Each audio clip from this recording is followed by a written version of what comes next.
ঘূৰাই নাপাওঁ গতিকে তেওঁৰ আত্মাই যাতে স্বৰ্গতি লাভ দেশৰ কৰে আপোন মানুহ আমাৰ য'তেই আমাৰ যিজন মাজতে মানুহ নাই অসমৰ এটা শান্তিৰে তেওঁ গোটেই থাকক অসম তথা এই ভাৰতবৰ্ষৰ উপলক্ষে আজি আমি তেওঁক তেখেত এজন বিখ্যাত গায়ক শ্ৰদ্ধাঞ্জলি আছিল। এই জনাব তেখেতৰ সমষ্টি আগবাঢ়ি আহিছোঁ স্মৰণীয় বিষয়ে আপুনি দুই এষাৰ গতিকে আমি ঈশ্বৰৰ ওচৰত প্ৰাৰ্থনা জনাইছোঁ যে ভগৱন্তই তেওঁক য'তেই নিদিওঁ তেওঁৰ আত্মা শুদ্ধ শান্তি কৰি দিওঁ আৰু তেওঁকে পুনৰ আকৌ ৰচনাত পঠাওক এটা তৰাৰ সদৃশ নক্ষত্ৰ সদৃশ পুনৰ যাতে আকৌ অসমৰ সামৰণি মাৰিছোঁ।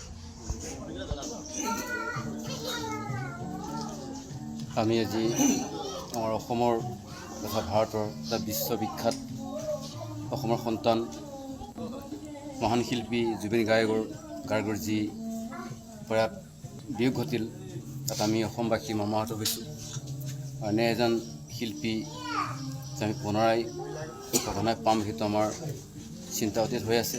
গতিকে আমি সমূহ অসমবাসী তেওঁৰ শোকত ম্ৰিয়মান হৈ তেওঁৰ বিদেহী আত্মা যাতে শান্তি হয় সেয়ে আমি সমস্ত একত্ৰিত হৈ আজি তেওঁৰ শ্ৰদ্ধাঞ্জলি অনুষ্ঠানটো আগবঢ়াইছোঁ আৰু ঈশ্বৰৰ ওচৰত প্ৰাৰ্থনা জনাইছোঁ তেওঁৰ য'তেই নাথাকক তেওঁ যাতে শান্তি আৰু সম্প্ৰীতিত থাকক, পুনৰ অসমলৈ আহক আৰু অসমৰ এই কামবিলাক তেওঁ আগুৱাই লৈ যাওক, অসমবাসীক আগুৱাই লৈ যাওক, অসমখনক আগুৱাই লৈ যাওক।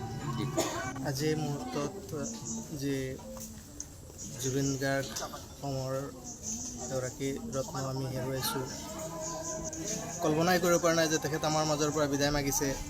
তেখেত সদায় আমাৰ মাজত থাকিব, আমাৰ অন্তৰত, অসমবাসীৰ অন্তৰত, ভাৰতবাসীৰ অন্তৰত সদায় তেখেত সজীৱ হৈ থাকিব আৰু তেখেতৰ যি অনাকাংক্ষিত মৃত্যুৰ খবৰে আমাক বাৰুকৈ মৰ্মাহত কৰিছে আৰু